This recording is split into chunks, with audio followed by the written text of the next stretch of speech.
Som, ei. Boa noite, meus irmãos, graça e paz. Quero convidar você para aproveitarmos ao máximo o nosso tempo, sem extrapolar da sua paciência, a abrir a sua Bíblia em Isaías, capítulo 50, versículo 4. E como já foi dito pelo pastor Wagner e também pelo Tiago, pastor Tiago, eu me chamo Madison Oliveira, venho lá das terras longínquas de São Luís do Maranhão, mais conhecida como Nova Canaã ou Nova Jerusalém, a terra que é o prelúdio do céu. Lá nós não temos leite e mel, mas nós temos peixe, nós temos jussara, que é o termo bíblico para o açaí, nós temos muita coisa boa, e como alguém já perguntou ali, nós temos os lençóis maranhenses também, que você é convidado a ir e depois me ligar brigando comigo de todas as formas possíveis, porque você enfrentou calor e tudo mais. Mas Isaías 50, capítulo 50, versículo 4, diz assim: O Senhor Deus me deu língua erudita para que eu saiba dizer boa palavra ao cansado. Ele me desperta todas as manhãs, desperta o meu ouvido para que eu ouça como aqueles que aprendem. E essa última aula de hoje é basicamente eu contar para você um testemunho pessoal de como que o treinamento em aconselhamento bíblico mudou a minha vida. Eu sou um homem muito abençoado, eu sou um homem tremendamente abençoado por Deus, e eu vou lhe provar por quê. Eu vou lhe provar que eu sou um homem abençoado porque esta é a minha família. Ali está a minha digníssima esposa, Meriele Brandão, conhecida como Lely Brandão. Muita gente conhece a Lely mais do que eu, porque ela tem um Instagram famoso chamado Café, Livros e Tulipas. E ali estão os meus tesourinhos, que é o Theo e a Alice. Então eu sou um homem muito abençoado por Deus, porque nesta terra Deus me deu esta família. E para mostrar que eu sou abençoado, eu vou trazendo fotos mais bonitas deles, para você ver como realmente Deus é misericordioso.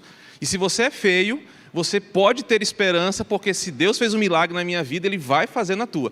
E mais uma, só para você ver como nós somos fotogênicos, e dá para fazer até uma capa de livro, daqueles cadernos da Tilibra, né? Então, essa é a minha família, e a Lely e os meninos queriam muito conhecer Macaé, e eu fiz um vídeo hoje lá do apartamento, e eu quero aproveitar para agradecer demais essa igreja. Eu estou sem graça com o pastor Wagner, porque vocês estão sendo tão hospitaleiros conosco, de uma forma tão amorosa, que eu fico todo dia lá orando e dizendo: Senhor, somos indignos.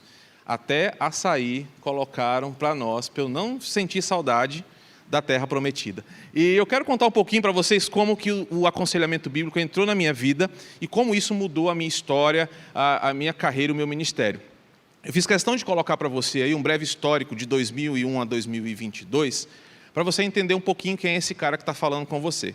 A minha mais importante e a minha maior satisfação é ser pastor titular da Igreja Cristã Evangélica Coatraque, que é o nome do bairro, lá em São Luís do Maranhão. E se você perceber, tem uma longa biografia aí, que desde o ano 2000 até Deus sabe quando, eu estou envolvido com teologia e com a educação formal de teologia.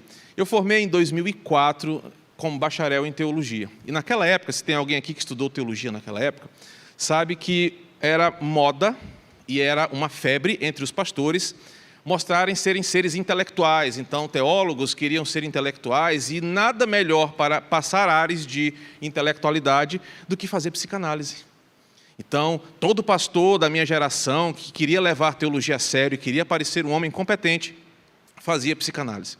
E aí, logo após meu bacharel, eu fiz uma especialização lá em Belo Horizonte em teoria psicanalítica freudiana.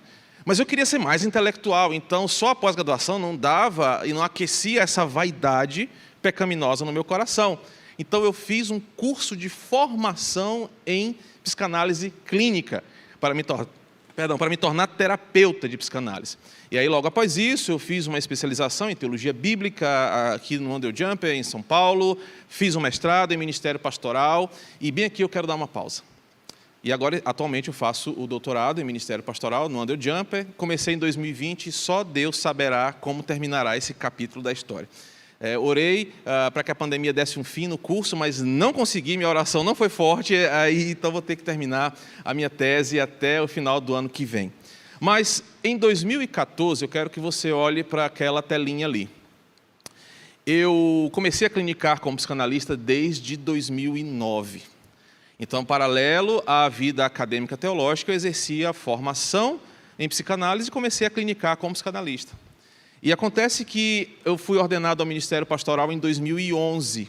E em 2011 eu me tornei pastor titular de uma igreja, pastor auxiliar, perdão, e fui desenvolvendo o ministério pastoral, mas atendia paralelamente como psicanalista. Andava todo bonitinho de blazer, sentava com aquele ar de intelectual na minha poltrona, enquanto o meu paciente sentava-se no divã, e com uma prancheta na mão, ele falava, e eu desenhava, e no final eu dizia, na próxima sessão a gente conversa um pouco mais sobre isso.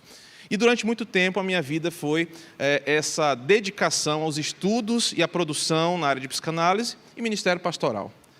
Beleza, parecia tudo bem. Eu era um jovem com uma vaidade intelectual, falava em muitas palestras, falava em muitas escolas, lecionava nas faculdades de psicologia da minha cidade, fazia parte de grupo de pastores que discutia sobre terapias, sobre aconselhamento pastoral, mas eu sou péssimo com datas, mas 2015, se não me falha a memória, está ali a pausa na minha carreira, eu entrei em uma crise existencial.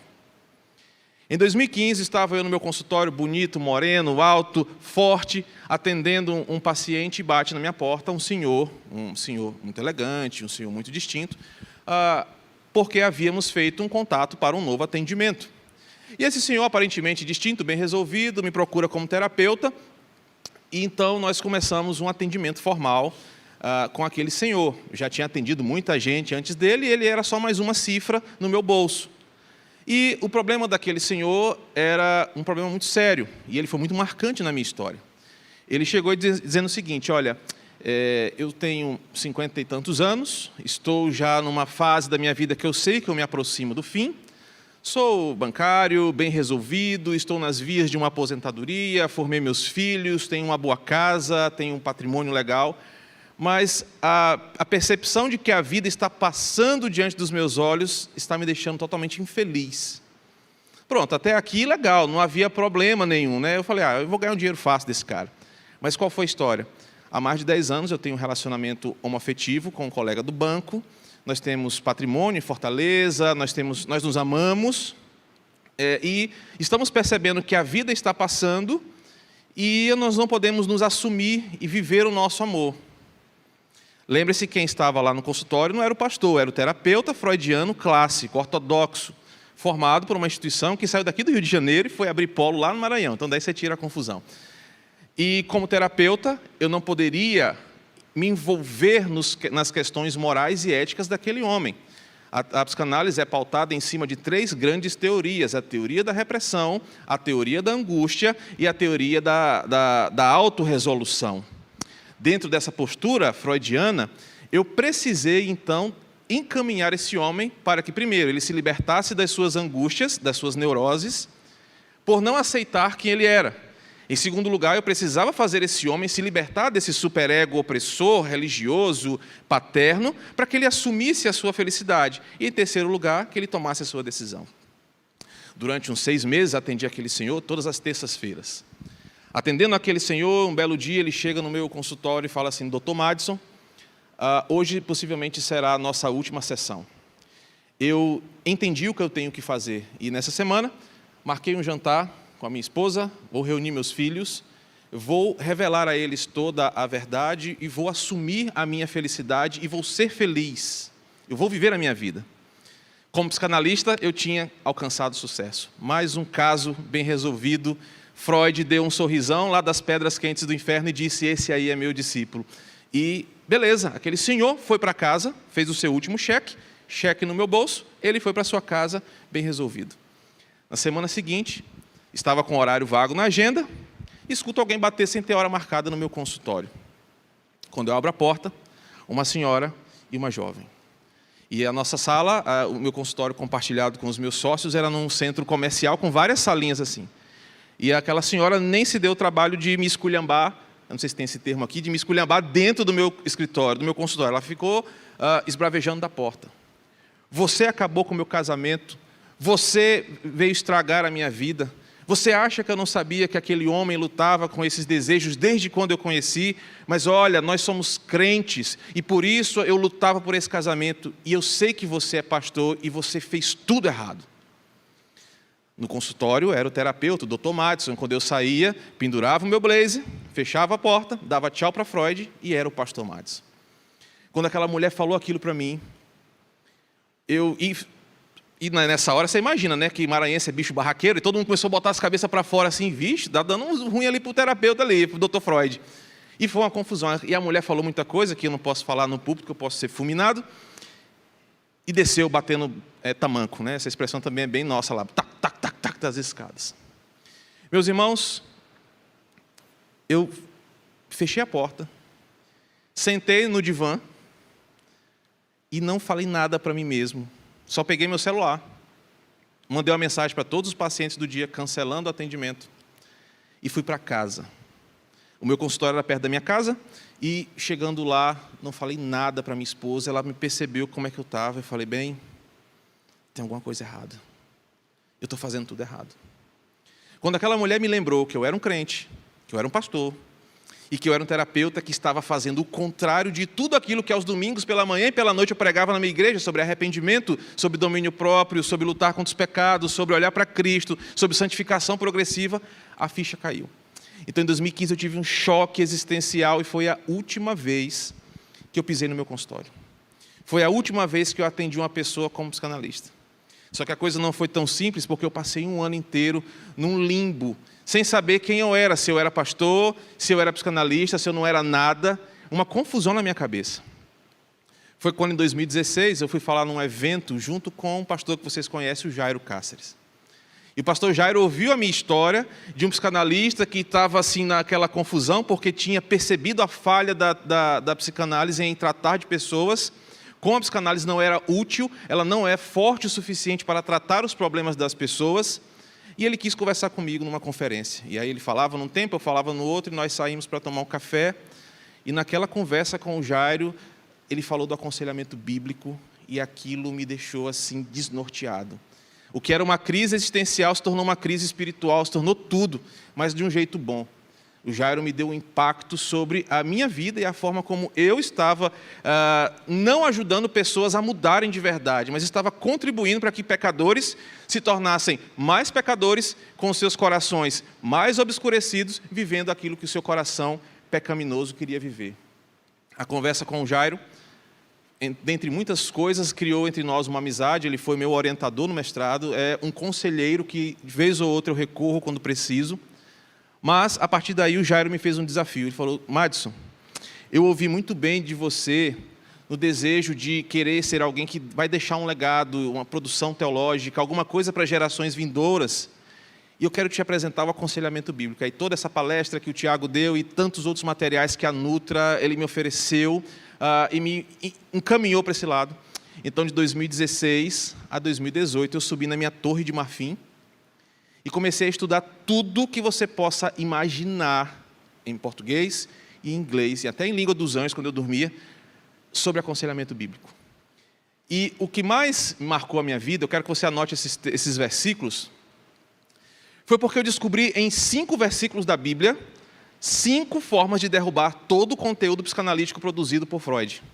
E isso mexeu com a minha cabeça de um jeito que eu ficava igual barata tonta, andando pelo bairro, e eu gosto de moto, e eu pegava minha moto e ia andar na orla, e ficava pensando, meu Deus, como é que eu nunca conheci esses textos de verdade, como é que eu nunca apliquei isso no coração das pessoas. E eu fui descobrindo a Bíblia, e olha, eu já tinha uma boa caminhada teológica. O problema é que a vaidade do meu coração, a vaidade intelectual, não me fez perceber que não adiantava apenas eu conhecer o vocábulo, não adiantava apenas eu conhecer toda a estrutura do texto, mas não saber como aplicar isso na mudança de pessoas que estavam sofrendo. E esses 5 versículos mudaram a minha vida em relação a olhar para o ser humano e os seus cuidados. Eu vou dar só um exemplo para vocês. Quando você olha Salmo 19:12, diz assim, quem é que possa discernir as próprias faltas? É uma pergunta que o salmista faz. A psicanálise diz, você deve olhar para dentro de si e buscar a liberdade que o seu ego merece. Não aceitar as imposições do superego e também não viver libertino igual o id. Eu olhei para o texto e falo, não, mas a Bíblia diz que não há quem possa discernir as próprias faltas. Aí eu olhava para Carl Rogers e falava o seguinte: cara, esse cara estava todo errado. E como é que eu não percebi isso? Aí eu lia textos como Provérbios 20, esse aqui eu não sei decorado, já passou da minha hora de dormir, então já fico desligando. Provérbios 29 diz: quem pode dizer, purifiquei o meu coração, estou limpo do meu pecado? Cara, mas espera aí, toda a psicologia existencialista trabalha na ideia do homem se encontrar. E eu fui vendo textos, e estudando esses textos com seriedade, Marcos 7, 21, de onde procedem as guerras, não, esse é de Tiago, Marcos 7, 21, onde Jesus fala sobre a procedência dos diferentes pecados. Ele diz: porque de dentro do coração das pessoas é que procedem os maus pensamentos. Não, cara, mas há toda uma corrente da psicologia que fala que o problema é o ambiente, e que eu mudando o ambiente, eu mudo a pessoa. E eu comecei a perceber, cara, a gente está fazendo tudo errado como pastor. E fora os outros textos ali. E aí tem um deles em especial, Provérbios 16, 20, que diz... Eu jurei que eu ia memorizar, mas não consegui, gente, perdão. Provérbios 16, 20. Quem atenta para o ensino acha o bem, e o que confia no Senhor, esse será feliz. E aí eu falei, cara, o segredo da felicidade não está na autorrealização, não está nos altos insights que a psicanálise oferece. O segredo da felicidade está em obedecer ao Senhor, encontrar o Senhor e o entendimento. Esses 5 textos marcaram a minha vida. E o que aconteceu após isso? O pastor Jairo me incentivou a academicamente estudar e praticar com a mesma voracidade, com a mesma intensidade, com a mesma paixão, o aconselhamento bíblico ao invés da terapia. E isso foi para mim um marco, porque eu ingressei no mestrado, escrevi uma dissertação sobre depressão e agora estou no doutorado continuando a pesquisar sobre o sofrimento humano. De lá para cá, queridos, eu produzi algumas obras e essas obras têm impactado pessoas de uma forma que às vezes eu nem imagino. No meio da pandemia, pessoas sofrendo com luto, depressão, ansiedade, com medo do amanhã. Eu estudando formas de apresentar a Bíblia para as pessoas que sofrem, eu escrevi esse livro, que é um e-book, é um livro digital, está disponível lá na Amazon, que é um livro chamado Não Andeis Ansiosos. É um livro muito prático, muito útil, e ensina a ansiedade de um jeito bíblico. E eu, como lidava com diagnósticos clínicos, eu comecei a olhar o DSM, comecei a olhar os CIDs e falei, não, cara, não existe transtorno de personalidade opositora, não existe transtorno de controle de impulso. Existe um pecado aqui, falta de domínio próprio, existe ira. E essa cultura da diagnostização das pessoas está impedindo que elas enxerguem seus próprios pecados e sejam tratados pela Escritura. E aí a ansiedade foi um primeiro livro que eu escrevi, mostrando que a ansiedade não é um problema do psiquiatra, não é um problema que se trata com remédio, a ansiedade se trata com o que a Bíblia oferece a partir de textos como Mateus 6, como 1 Pedro 5, 7, onde a Bíblia apresenta o que é ansiedade, o termo lá, uma preocupação exagerada e irreal com a confiança no Senhor. Então o livro foi o primeiro. Por causa da pandemia, também escrevi uma outra obra chamada A Morte Bate à Porta, por causa das pessoas que estavam com medo de morrer e crentes que estavam ficando debilitados emocionalmente, porque a Covid nos mostrou que a morte está mais próxima de nós do que a gente imagina. A gente perdeu pessoas próximas. E nesse livro eu trabalho aquela ideia, o contrário do que Freud trabalhou no seu livro Luto e Melancolia. Eu mostrei para ele que existe um propósito na morte, existe uma condução cristã sobre o fato da morte ser uma realidade, porque ela nos lembra de quem nós somos, nos lembra de onde caímos, e para o crente ela é apenas um convite de Cristo para os seus filhos. João 17, 24, onde eu estou, Pai, ele orando, peço que os meus estejam comigo. E aí, nesse desejo de servir ao Senhor com aquilo que Ele me deu, por isso o texto de Isaías 50, versículo 4, minha oração é, Senhor, eu quero gastar a minha vida, meu ministério, agora do jeito certo. O Senhor me deu a oportunidade de estudar, o Senhor tem me dado pessoas que me apoiam, pessoas que me incentivam, e o texto de Isaías fala, o Senhor me deu língua de erudito, para que eu possa dar uma boa palavra ao cansado. E aí, recentemente, esse livro, Lâmpada para os Meus Pés, esse foi o primeiro livro que eu escrevi após esse contato com a suficiência das Escrituras. E você não estava falando com um leigo que não conhece a Escritura. Se você falar de todas as linhas hermenêuticas, se você perguntar, cara, me manda uma foto da tua biblioteca, eu tinha um contato direto e diário com a Escritura. Mas uma coisa é você conhecer toda a Escritura, o tota Escritura. Outra coisa é você conhecer o sola Escritura. E outra coisa é você entender que a Bíblia não é apenas um livro inerrante, mas ela é um livro suficiente. Então esse livro, que esse é um livro físico publicado pela Peregrino, e para sua alegria e para minha alegria, eu trouxe alguns poucos exemplares que uma bagagem me permitia trazer. Ele está ali disponível. É uma coletânea de textos que mostram para você que a Bíblia é suficiente em aspectos reais da vida. Foi o meu primeiro contato de perceber, cara, eu consigo tratar de pessoas com a Escritura, e não levianamente cuspindo versículos, mas mostrando que a Bíblia é suficiente nas diferentes áreas da nossa vida. E agora, Deus me abençoou, ontem eu recebi essa imagem, a editora Peregrino, então, nos próximos dias, vai publicar a minha dissertação de mestrado, que chama Depressão e Aconselhamento Bíblico, tratando de pessoas diagnosticadas com depressão. Onde é que eu quero chegar com tudo isso?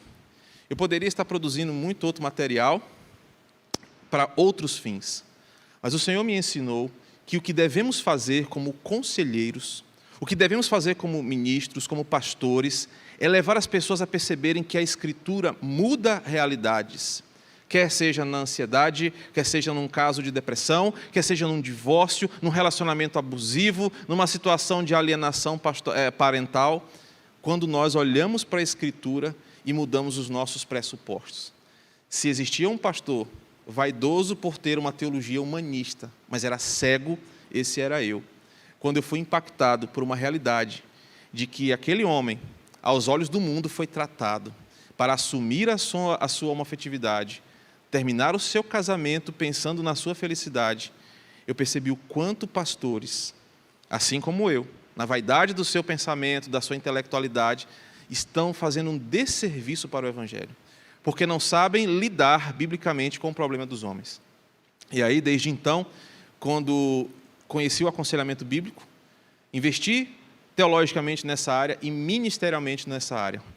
Na minha cidade, lá em São Luís, eu comecei um movimento de aconselhamento bíblico. A primeira coisa que eu fiz foi romper com a minha sociedade psicanalítica, romper com a minha credencial. Então, você imagina que isso não foi moleza para mim. Comprei uma briga pesada com os meus ex-amigos psicanalistas. Cara, como é que você sai da aurora do conhecimento do ser humano e do comportamento para voltar para a idade da pedra, achando que a Bíblia trata pessoas? Eu ouvi coisas desse tipo. Cara, quem te encegueirou para você abandonar o verdadeiro conhecimento da humanidade e achar que a Bíblia trata pessoas? Então, de 2018 para cá, eu briguei com muita gente brigou comigo. Mas, para a glória de Deus, como aquela andorinha sozinha, após estudar, orar, quebrar meu coração. E quando eu falo crise, irmãos, pense numa crise. Eu não estou falando de crise do combustível, não. Isso é moleza. Não estou falando de crise da Ucrânia, não. Isso aí é pequeno. Era um coração envergonhado por olhar para a história pessoal e falar, cara, eu servi erroneamente o meu Senhor até hoje. E aí, a partir de então, muito quebrantamento, muita oração, muita dedicação ao Senhor. Deus tem me usado de uma forma que eu não mereço. Hoje, o Maranhão, o Nordeste como um todo, tem respingado ares dessa decisão no meu passado. Como coordenador do mestrado do seminário nosso, que existe desde 1936, mas só em 2017 foi ouvir falar de aconselhamento bíblico. Nós temos formado muitos pastores com uma nova visão sobre o cuidado do ser. Turmas de especialização, turmas de mestrado, alunos que são vocacionados, têm ouvido falar. E não apenas isso, um a um, eu tenho ajudado pessoas a tratarem das suas ovelhas de forma digna. E eu quero terminar com um caso sobre esse livro, que eu sempre conto, porque é uma ovelha lá da igreja. Eu estava dando uma palestra numa igreja sobre depressão e aconselhamento bíblico. Eu já tinha começado essa pesquisa, mas ela ainda estava muito inicial. E era uma palestra aberta ao público, e sentou uma jovem num canto assim, ouviu toda a palestra por 50 minutos, quando abriu para as perguntas e respostas, por isso que o Tiago ainda é muito ousado. Ele fala que as respostas difíceis, a gente responde, tem um módulo, né? tem uma aula. A minha resposta é muito mais bíblica. Eu não sei, as coisas ocultas pertencem ao Senhor. E saio fora, e corro, e por aí vai. Essa jovem levantou a mão. O senhor acredita nisso que o senhor está falando? porque a Bíblia pode curar alguém com depressão. Aí nessa hora, né, o joelho começou a bater um no outro assim, eu falei, eu acredito. E ela, a gente pode conversar depois da palestra, do momento? Eu falei, posso. Podemos. E ela chegou e falou assim, olha, eu sou a Will, ela se apresentou, eu tenho um histórico de tentativas de suicídio, e contou a sua história, e falou assim, eu já tentei várias vezes e não consegui, porque intervenções divinas aconteceram, a corda quebrou, um vizinho chegou, não deu certo o plano dela para tirar a sua própria vida, e eu vim aqui a convite de fulano de tal, um amigo, e o senhor será a minha última tentativa. Se o senhor não conseguir, porque a Bíblia não vai ser verdade, eu vou tirar minha vida e ainda vou culpá-lo por isso. Imagina o meu peso. Eu cheguei em casa e falei, vamos caminhar junto. Lá toda a valentia do maranhense, pô, não vai dar certo, tenha fé em Deus e tal. Marcamos o primeiro encontro. Cheguei em casa, meu bem, vamos orar de joelho, na tampa de refrigerante virada de cabeça para baixo, e bota assim uns carocinhos de milho, a gente tem que pedir que Deus faça alguma coisa. Na primeira sessão, essa jovem chegou no meu gabinete, conversei com ela, ela falou, 3 meses, é o tempo que a gente tem. E se tem algum psicólogo aqui, sabe que há uma diferença entre ideação suicida e a prática suicida. Ela tinha tentado, e Deus a poupou nas vezes anteriores. E eu, ok, vamos um passo de cada vez. Comecei a tratar aquela jovem. Eu falei, nós vamos fazer o seguinte, você vai esquecer diagnósticos. Eu não vou falar linguagem médica, eu vou falar linguagem bíblica. Não vou pedir para você parar de tomar seus remédios, não vou te proibir de voltar no seu psiquiatra, a gente vai olhar para a Bíblia. Comecei do ponto 0. Vamos trabalhar o seu coração em relação à sua salvação. Aquela jovem entregou o seu caminho, sua vida ao Senhor. E nós somos ponto a ponto. O que eu escrevo no livro, eu apliquei nela. Foi uma coisa de Deus demais. Quando demorou, passou mais ou menos 2 meses, minha esposa ia comigo, né, claro. E ela entrou um dia, meu escritório, não é assim, uma igreja pequena, tem um tapete bacana que eu ganhei de presente. Ela entrou no meu gabinete, no horário marcado, eu estava com minha esposa. Ela me olhou e falou assim, hoje é o nosso último atendimento. Meus irmãos, eu fiquei branco, amarelo, verde, azul, e fiquei assim, sabe aquela suadeira, tipo quando alguém tem intolerância à lactose e bebe um copo de leite condensado, deu aquela suadeira que me deu. Eu falei, cara, ela vai se matar. E ela se ajoelhou no tapete e começou a chorar. E ela é tão branca, ela é da cor dessa parede aí. Ela é tão branca, ela ficou tão vermelha, ela é ruiva, que não dava para saber onde começava o cabelo, onde terminava o cabelo. E ela falou assim, Deus me ama, eu tenho motivo para viver. Deus me ama, eu tenho motivo para continuar viva. Aí, aquele dia foi o nosso último encontro. Aquela jovem hoje casou. Tem 2 filhos lindos que me amam, é o Teodoro e a Isabela. É uma crente que serve na nossa igreja com tanta alegria. E no dia, eu atendi ela no domingo, antes do culto vespertino. Quando nós saímos do nosso gabinete, na nossa igreja nós não fazemos o apelo, mas nós falamos, né, se as pessoas me procuram antes, eu as apresento após a palavra para a profissão pública de fé. Nesse tempo, toda a igreja estava orando por ela sem ela saber. O meu conselho estava orando por ela quando eu chamei a Will. Depois da palavra, ele disse, hoje uma pessoa muito especial quer confessar e professar sua fé pública em Jesus. Quando eu chamei ela, que ela se levantou. Irmãos, não ficou uma pessoa no banco. Todos inundaram a Will com um abraço de amor e festa e alegria, porque sabiam da história daquela moça. Eu nunca citei uma palavra de diagnóstico para ela.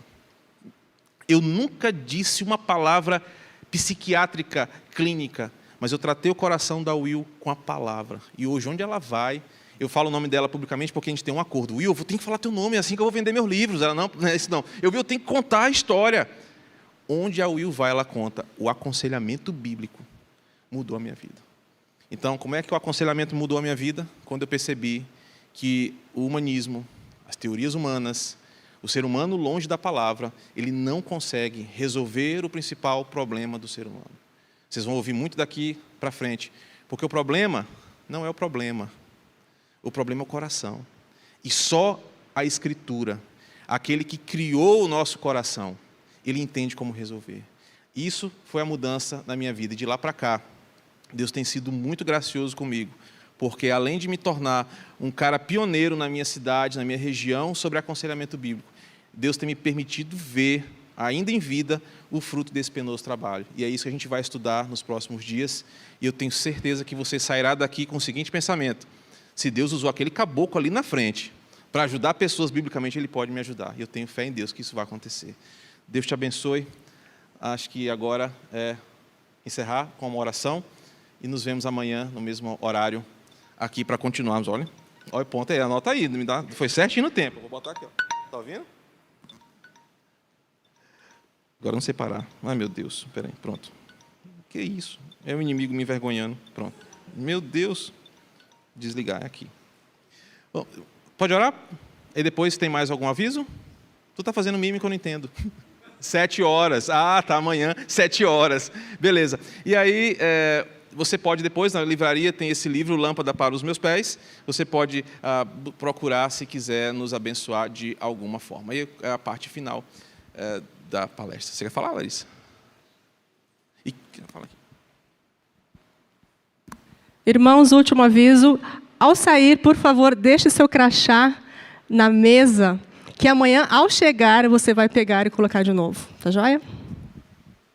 Obrigado. Pessoal, vamos ficar de pé, vamos orar.